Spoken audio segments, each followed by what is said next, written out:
Hello everyone. और ninth class के आज के इस साइंस के सेशन में जो फिज़िक्स का पोर्शन है उसमें जो हमारा आज का टॉपिक है वो एक्सेलरेशन है। एक्सेलरेशन के बारे में वैसे हमने पिछले बार भी बात करी थी, पर उसका कुछ जो आगे का पार्ट है उसके बारे में हम अब बात करेंगे। ठीक है, तो हमने एक्सेलरेशन के बारे में बात करी थी कि एक्सेलरेशन होता क्या है। तो एक्सेलरेशन क्या था? Change in rate of change of velocity, यानी किस रेट से वेलोसिटी चेंज हो रही है। और वेलोसिटी कब चेंज हो सकती है? जब डायरेक्शन चेंज हो रहा हो या स्पीड चेंज हो रही है। दोनों कंडीशन से क्या हो सकती है? आपकी वेलोसिटी चेंज हो सकती है, क्योंकि वेलोसिटी क्या है? एक वेक्टर क्वांटिटी है। और आपके पास जो एक्सेलरेशन है वो भी क्या है? वेक्टर क्वांटिटी है। ठीक है, तो जो हमारे पास एक्सेलरेशन होगा वो असलियत में होगा क्या कि जो फाइनल वेलोसिटी है और जो इनिशियल वेलोसिटी है उसमें कितना, उसका चेंज कैसे निकालेंगे। चेंज निकालने के लिए क्या करेंगे? Final minus initial. So we can write the acceleration is the change in velocity upon time taken by, या टाइम टेकन फॉर चेंज, या जिस इंस्टेंट के लिए, जितने टाइम के लिए हमने उस चेंज को कंसीडर करा या उसको ऑब्जर्व करा वो टाइम। ठीक है, तो एक्सेलरेशन क्या होगा? Change in velocity upon time taken for change. Change में कितना टाइम लगा।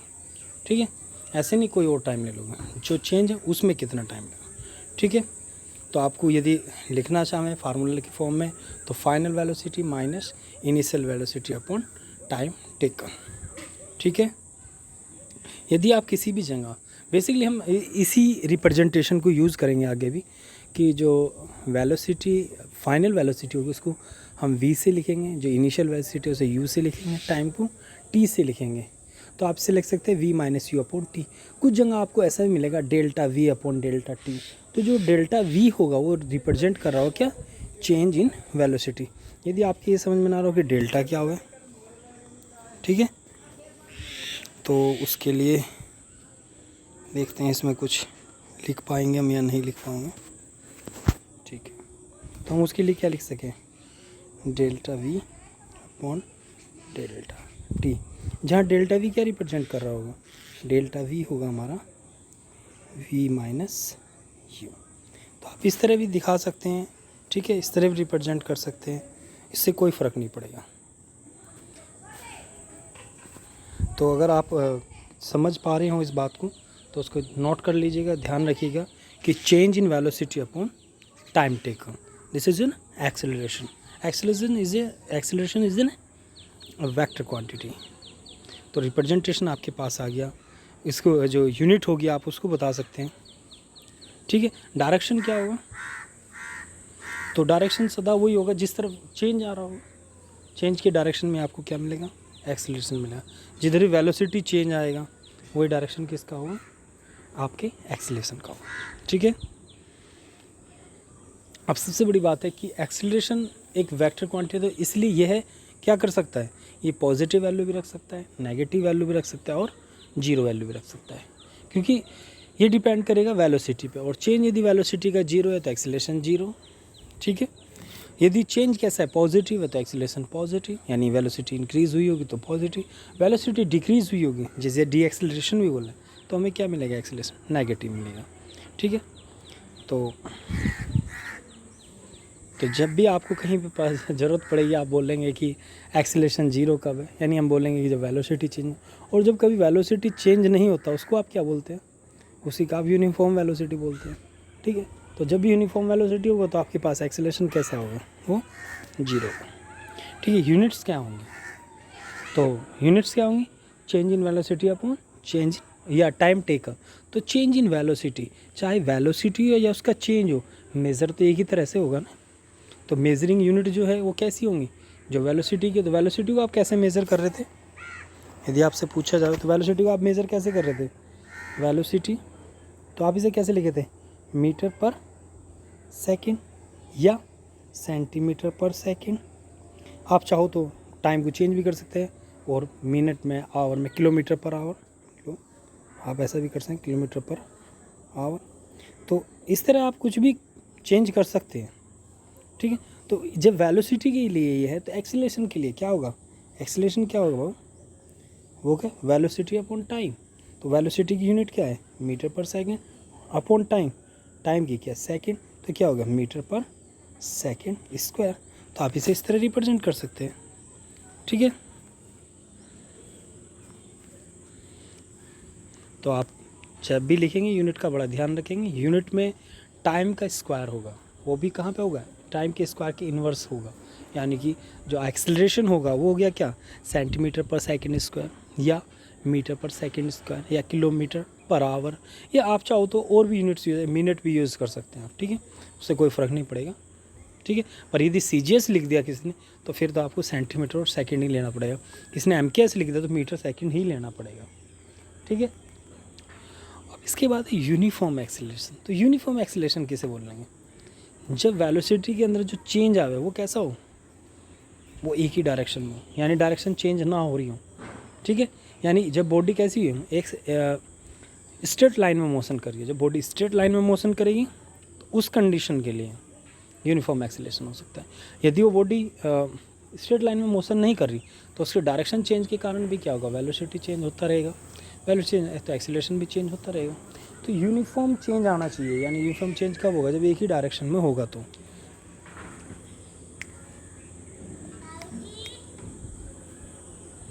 ठीक है। तो जब भी आप क्या बात करेंगे, जब यूनिफॉर्म एक्सेलरेशन की बात करेंगे या यूनिफॉर्म डी एक्सेलरेशन की बात करेंगे, वैसे उसे भी एक्सेलरेशन बोल रहे हो, नेगेटिव एक्सेलरेशन हो जाता है, ठीक है। तो जब कैसा होगा, बॉडी स्ट्रेट लाइन में मोशन कर रही हो और उसकी वेलोसिटी का जो चेंज होगा वो सेम इन टाइम इंटरवल में सेम मिल रहा होगा, ठीक है। यानी उसका सबसे पहले ज़रूरी है कि वो यूनिफॉर्म डायरेक्शन यानी स्ट्रेट लाइन में हो, सॉरी, ठीक है। तो यूनिफॉर्म एक्सेलरेशन के आप एग्जाम्पल बता सकते हैं, जैसे कहाँ पे यूनिफॉर्म रहे, जैसे कि आपको क्या बोल लूँ मैं, आपने एक बॉल लिया और उसको छोड़ दिया, ठीक है। यदि आप एक बॉल को छोड़ देंगे अंडर ग्रेविटी, फ्री मोशन कराएंगे, किसी बार फ्री फॉल कराएंगे अंडर ग्रेविटी, तो जब बॉडी मोशन कर रही होगी तो उस पर जो एक्सेलरेशन होगा वो चेंज नहीं होगा, जब बहुत ऊंची हाइट ना लेके जाएं, आप इतनी ऊंची हाइट ना ले जाएं जिसके लिए जी की वैल्यू भी चेंज हो जाए, ठीक है।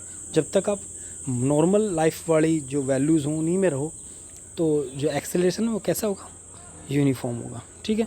तो एग्जांपल में आप देख सकते हैं, जब बॉडी कैसे करेगी, फ्री फॉल करेगी, तो उसके लिए मान लें हमारे पास ये एक बॉल है, हमने क्या करा, इसको ऊपर से फ्री फॉल, देखो तो ये जो पूरा मोशन आया बॉडी का, इस पूरे मोशन के दौरान जो एक्सेलरेशन की वैल्यू वो चेंज नहीं हुई, यानी वेलोसिटी के जो चेंज है सेम टाइम इंटरवल के वो कैसा रहा, सेम रहा, और जो सेम वैल्यू वो कितनी है, जी है, और जी की वैल्यू चेंज नहीं हुई, ठीक है।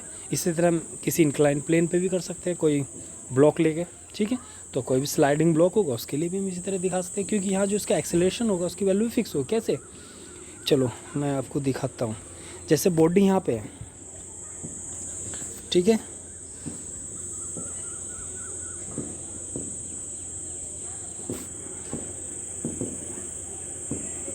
ठीक है।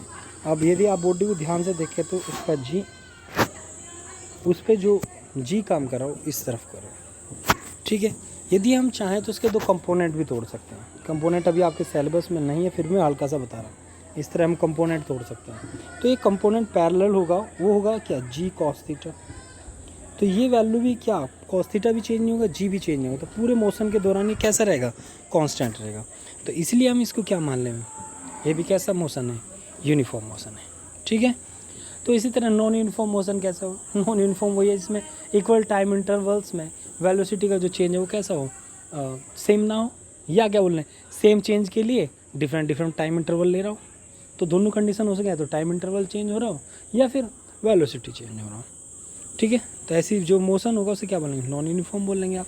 तो ये नॉन यूनिफॉर्म एक्सेलरेशन के बारे में आपने देखा भी, आपके पास कोई गाड़ी है और आप लेके चले, जब आप गाड़ी को लेके चलेंगे तो एकदम एक्सेलरेट करेंगे, कहीं उसकी स्पीड कम करेंगे, कहीं ज़्यादा करेंगे, तो ऐसा मोशन क्या होगा, लीजिए ये देखिए गाड़ी क्या कर रही, चली रुकी चली रुकी, तो इस दौरान वेलोसिटी का जो चेंज है वो कैसा है, यूनिफॉर्म नहीं है, तो इसलिए कैसा है, नॉन यूनिफॉर्म है। इसी तरह आप रिटार्डेशन के बारे में बता दें, रिटार्डेशन क्या होगा, जब एक्सेलरेशन कैसा हो, नेगेटिव, तो हम क्या बोलेंगे, बॉडी कैसे होगी, रिटार्डेशन मोशन कर रही हो। चलो इसका भी एक छोटा सा क्या हुआ, गाड़ी का ब्रेकिंग हुई और गाड़ी की स्पीड कम होते होते अचानक रुक गई, तो ये क्या है, रिटार्डेशन या नेगेटिव एक्सेलरेशन, ठीक है। इसके बाद है ग्राफिकल रिप्रेजेंटेशन कैसे करें, कैसे हम रिप्रेजेंट करें एक यूनिफॉर्म मोशन को, कैसे हम रिप्रेजेंट करें नॉन यूनिफॉर्म मोशन को, ठीक है। तो मोशन को रिप्रेजेंट करने के लिए हम ग्राफ कैसे यूज करें? ग्राफ का मतलब क्या? जब हम कोई कोऑर्डिनेट सिस्टम यूज करें, जैसे कि हम टाइम की और पोजीशन के बीच में रिलेशन दिखाएं, आपने पढ़े होंगे ना ग्राफ, ठीक है। तो जो भी, तो चलिए ग्राफिकल रिप्रेजेंटेशन ऑफ मोशन के बारे में हम पढ़ते हैं। तो सबसे पहले हम यूनिफॉर्म मोशन के लिए लेकर चलेंगे। तो जब भी हम इस तरह का मोशन ग्राफ दिखाएंगे, तो मोशन ग्राफ में क्या होगा, बॉडी की पोजीशन और टाइम के बीच में हम एक ग्राफ दिखाएंगे, या डिस्टेंस और टाइम के बीच में एक ग्राफ दिखाएंगे, ठीक है। तो डिस्टेंस डिस्प्लेसमेंट के लिए तो हम ग्राफ को इस तरह रिप्रेजेंट करेंगे। यदि पोजीशन के लिए लेकर चलते हैं बेसिकली हम, ठीक है, तो हम क्या करेंगे, डिस्टेंस और टाइम के बीच में एक यूनिफॉर्म वेलोसिटी के लिए या यूनिफॉर्म स्पीड के लिए, जब डिस्टेंस और टाइम का होगा तो क्या होगा, स्पीड होगा, डिस्प्लेसमेंट और टाइम का होगा तो वेलोसिटी होगा। तो हम इस तरह रिप्रेजेंट कर सकते हैं। देखो एक चीज़ होगा, जब भी आप ग्राफ रिप्रेजेंट करें तो उसमें दो चीज़ का आप बड़ा ध्यान रखें। एक क्या है, डिपेंडेंट कोऑर्डिनेट या वेरिएबल, और एक इंडिपेंडेंट वेरिएबल। ये आपने पढ़े होंगे वेरिएबल्स के बारे में मैथमेटिक्स में। तो जब भी आप ग्राफ रिप्रेजेंट करें तो एक इंडिपेंडेंट वैल्यू के साथ डिपेंडेंट वैल्यू कैसे चेंज हो रही, ठीक है। जो डिपेंडेंट वैल्यू उसी को हम कैसे है, फंक्शन की फॉर्म में दिखाएं कि वो फंक्शन है किसका, इंडिपेंडेंट वैल्यू का। जैसे कि function of X, function of Y दिखा, तो एक्स या वाई जो आप ले वे क्या होते हैं, इंडिपेंडेंट वैल्यूज़ होती, और उसके साथ आपका जो फंक्शन है, ठीक है, वो कैसे चेंज हो रहा है वो बताने के लिए आप क्या कर रहे थे, कोऑर्डिनेट सिस्टम यूज़ कर रहे थे। तो जब हमारे पास इंडिपेंडेंट और डिपेंडेंट के बीच में जो रिलेशन दिखाता था उसी को आप फंक्शन बोलने थे, ठीक है। तो वही चीज़ हम यहाँ पे लेके चलेंगे। यदि हम टाइम को किस तरफ लेके चलें, टाइम क्या है हमारे पास, एक इंडिपेंडेंट वेरिएबल है, लगातार चेंज हो रहा है, तो इसको सीधा जो भी इंडिपेंडेंट वेरिएबल होगा उसे हम लेंगे एक्स एक्सिस पे, और जो डिपेंडेंट होगा उसको वाई एक्सिस पे। रिप्रेजेंट करने का ये तरीका है, ठीक है। ऐसा नहीं कि आप अलग अलग कर दोगे तो कोई ग्राफ तो आएगा, पर अच्छा यही तरीका है, ठीक है, यानी ऑथेंटिक है, ठीक है। तो हम क्या करेंगे, टाइम को क्या ले लेंगे, एक्स एक्सिस पे ले लेंगे, और जो हमारे पास डिस्टेंस है या डिस्प्लेसमेंट है उसको वाई एक्सिस पे ले लेंगे। तो जब हम रिप्रेजेंट करेंगे कुछ ऐसा होगा, ठीक है। अब हम क्या करेंगे, टाइम के अलग अलग इंटरवल्स के देखेंगे कि डिस्टेंस क्या क्या ट्रैवल हुआ। अब हमने क्या बोला, यूनिफॉर्म मोशन, यूनिफॉर्म यानी यूनिफॉर्म वेलोसिटी वाला मोशन, यानी जिसके अंदर यूनिफॉर्म स्पीड हो, यानी सेम टाइम इंटरवल में सेम डिस्टेंस ट्रैवल करे।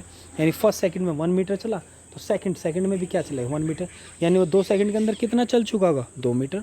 तो कुछ अगर आप रिप्रेजेंट करेंगे तो सबसे पहले इस चीज़ के लिए देखो, एक ओरिजिन हमारे पास बहुत ज़रूरी है। यदि हमारे पास ओरिजिन नहीं है तो बड़ी दिक्कत हो जाएगी, ओरिजिन के बिना कुछ नहीं हो सकता। तो ये लीजिए हमारे पास ओरिजिन है। अगर हम देखें कोई टाइम्स को हम डिफाइन कर दें, ये लीजिए, ये एक टाइम ले लिया T1, ये कोई टाइम ले लिया T2, ठीक है। इस तरह हमने टाइम्स दिखा दिए, तो उसके कॉरस्पॉन्डिंग एक डिस्टेंस ट्रेवल हुआ यहाँ पे, इसके कॉरस्पॉन्डिंग डिस्टेंस ट्रेवल यहाँ पे। ये टाइम जो लगा 0 to T1, यदि एक टाइम है, T1 to T2 दूसरा टाइम है, और ये सब कैसे हैं, सेम है, ठीक है।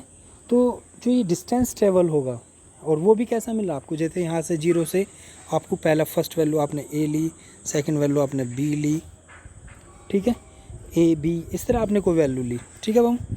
तो आपने मान लिया 0 to A का डिस्टेंस 1 मीटर है, और A to B का भी डिस्टेंस 1 मीटर है। तो जो टाइम इंटरवल है 1 second, 2 second, 3 second, same time interval में सेम डिस्टेंस ट्रेवल करेगा। तो इस तरह के मोशन को हम क्या बोल लेंगे बाबू, यूनिफॉर्म। तो जब भी आप यूनिफॉर्म मोशन को रिप्रेजेंट करेंगे डिस्टेंस टाइम ग्राफ में, तो वो क्या मिलेगी, स्ट्रेट लाइन, ठीक है। कैसे, टिल्ट फॉर्म में। स्ट्रेट लाइन तो आप चाहो तो पैरेलल भी कर सकते हो, यानी किसी भी एक्सिस के पैरेलल नहीं है, ठीक है ना। तो टिल्ट फॉर्म में एक स्ट्रेट लाइन होगी। तो जहाँ भी स्ट्रेट लाइन होगी उसको देखते ही आप बता सकें मोशन यूनिफॉर्म है। यदि मोशन यूनिफॉर्म नहीं है तो स्ट्रेट लाइन ना होकर कैसा होगा, अगर हम आपसे बोलने लगे कि भाई यूनिफॉर्म नहीं है तो कैसा होगा, वो ऐसा भी तो हो सके कि वो सेम टाइम इंटरवल में डिफरेंट डिस्टेंस ट्रैवल कर रहा हो, तो इस तरह का हो सकता है, ठीक है। तो ग्राफ को देखते ही मोशन को समझ जाना और मोशन को ईजिली रिप्रेजेंट करना, इसके लिए ग्राफ बहुत इंपॉर्टेंट है।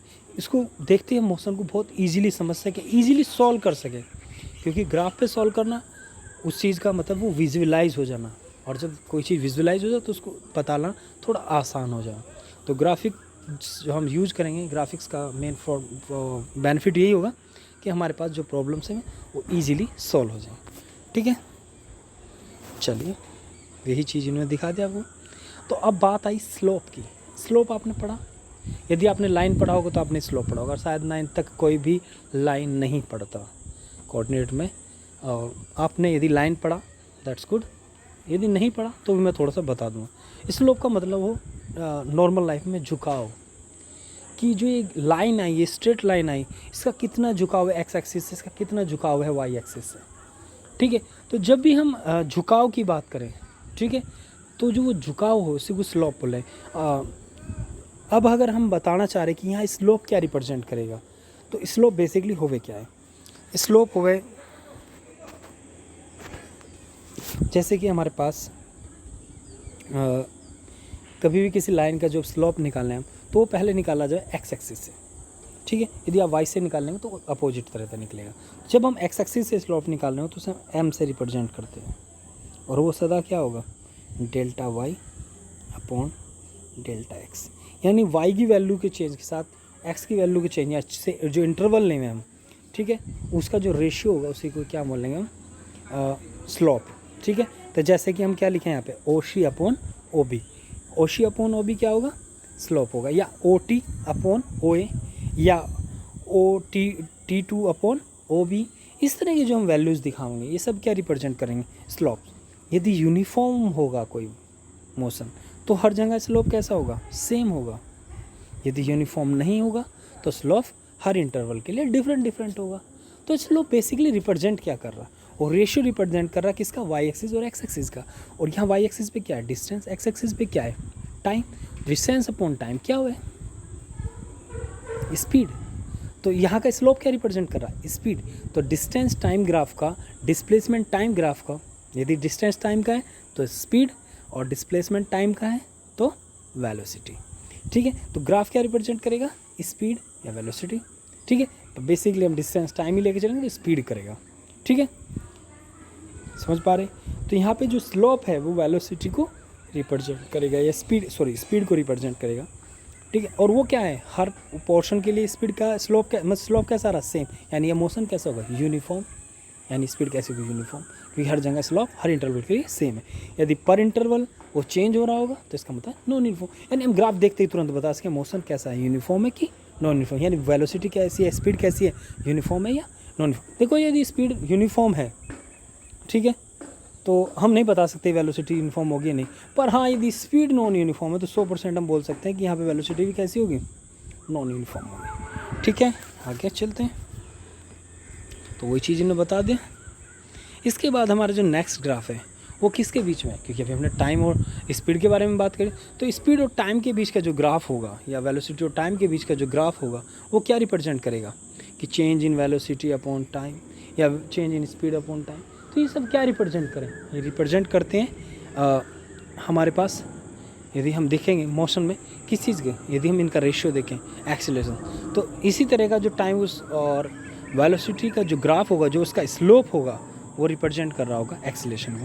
तो इसी को भी देख लीजिए आप सेम इसी तरह से। पर आपको पता होना चाहिए कि कौन सा ग्राफ का स्लोप क्या रिप्रेजेंट कर रहा होगा। अब हम बात करें यूनिफॉर्म मोशन की, यानी चेंज इन वेलोसिटी कैसा आ रहा, 0।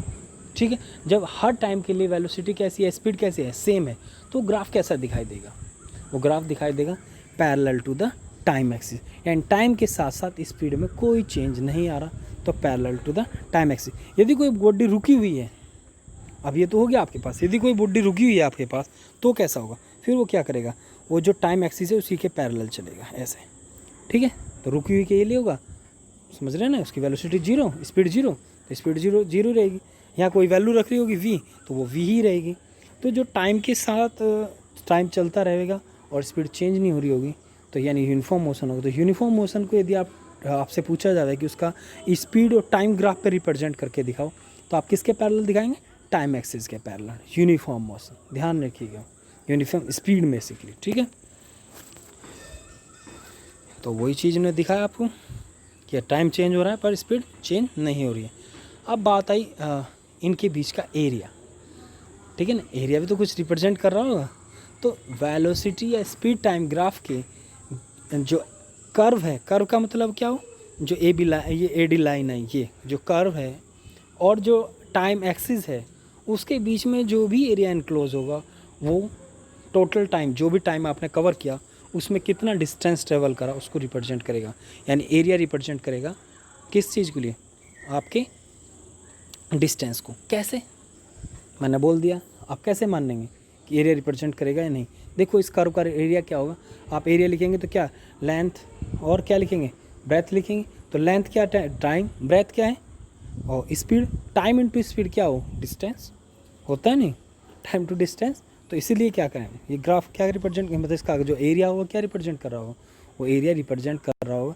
तो स्पीड टाइम ग्राफ बहुत सारी चीज़ एक साथ बता दे, वो मोशन के बारे में बता दें, वो एक्सीलरेशन के बारे में बता दे, साथ साथ वो बता दे कितना डिस्टेंस ट्रेवल करा। तो हमारे लिए बड़ा इंपॉर्टेंट हो गया, सारी चीज़ एक से पता चल रही। ठीक है, चलिए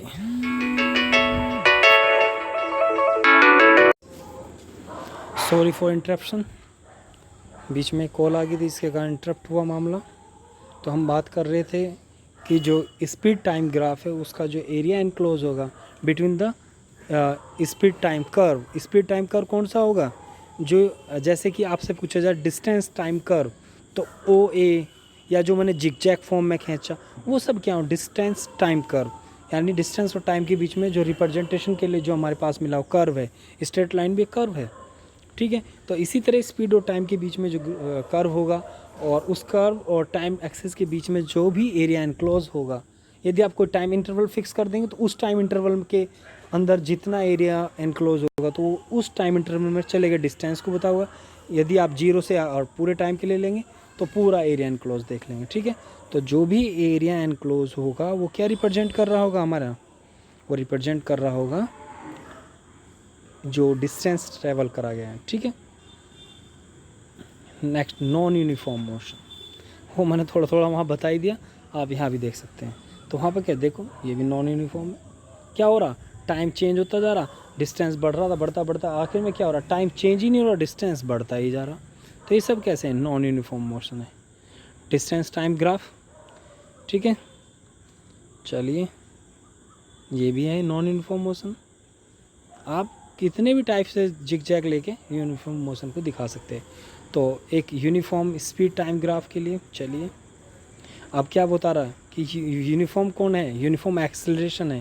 तो यूनिफॉर्म एक्सेलरेशन है तो इसका मतलब क्या है कि जो टाइम एक्सिस और वेलोसिटी एक्सिस के बीच में जो भी कर्व होगा उसका स्लोप कैसा रहेगा, कांस्टेंट रहेगा। तो वो कैसा होगा एक्चुअली, यानी फिर क्या होगा, स्ट्रेट लाइन होगा।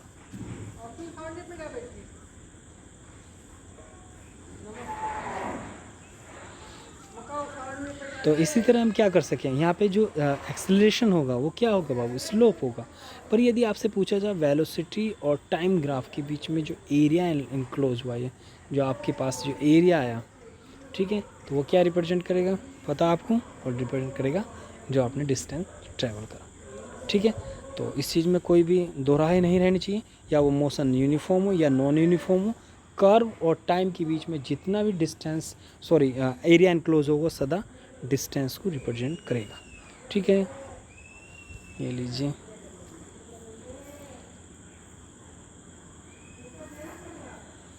तो एक रिटार्डेशन के लिए देखो स्लोप से पता चल जाएगा रिटार्डेशन है, या यदि स्लोप नेगेटिव है तो रिटार्डेशन है, स्लोप पॉजिटिव है तो एक्सेलरेशन है। ठीक है, तो इसी तरह हम यूनिफॉर्म मोशन के लिए, आप यूनिफॉर्म एक्सेलरेशन के लिए कहीं से भी दिखा सकते हैं। देखो ये कर बहुत ध्यान से देखने की बात है। इसने क्या दिखाया कि जब टाइम इज इक्वल टू 0 था, यानी ओरिजिन पे था, तो हमारे पास वेलोसिटी की कोई वैल्यू थी। यानी जब हमने मोशन को देखना स्टार्ट किया, जब गाड़ी हमारे पास से गुजरी तो उसके पास कोई वेलोसिटी थी, तो उसी वेलोसिटी को हम क्या बोले, इनिशियल वेलोसिटी। तो ओशी क्या है, इनिशियल वेलोसिटी है। ठीक है, तो इस तरह भी हम क्या कर सकते हैं, यूनिफॉर्म मोशन को दिखा सकते हैं कि उसके पास शुरुआत में क्या था, इनिशियल वेलोसिटी थी और उसके बाद वो यूनिफॉर्म एक्सेलरेशन से चला। ठीक है, तो उसके लिए भी आप कुछ भी इस तरह रिप्रेजेंट करके दिखा सकते हैं। ठीक है, इसके बाद है इक्वेशन ऑफ मोशन या equation of uniform acceleration motion. चलिए भैया, यूनिफॉर्म एक्सेलरेशन के लिए ये जो इक्वेशंस हैं इनके बारे में हम बात करेंगे नेक्स्ट क्लास में, क्योंकि आगे हमें बताने इक्वेशंस ऑफ मोशंस के बारे में, 3 जो इक्वेशन ऑफ मोशन है उसके बारे में। ठीक है, तो नेक्स्ट क्लास में मिलेंगे। अभी तक आप इसी के नोट्स बनाएंगे। ठीक है, और जैसे ही मैं इसका एक क्वेश्चन पेपर तैयार करूँगा, वो आपको प्रॉब्लम्स तैयार करूँगा, वो मैं आपको भेजूँगा, आप उसको सोल्व करेंगे। यदि किसी कोई डाउट है, कोई बात समझ में नहीं आ रही है, और वो मुझे बता सकता है। मेरे आपका व्हाट्सएप ग्रुप भी है और आप कमेंट सेक्शन में भी बता सकते हैं। ठीक है, have a nice day, good bye.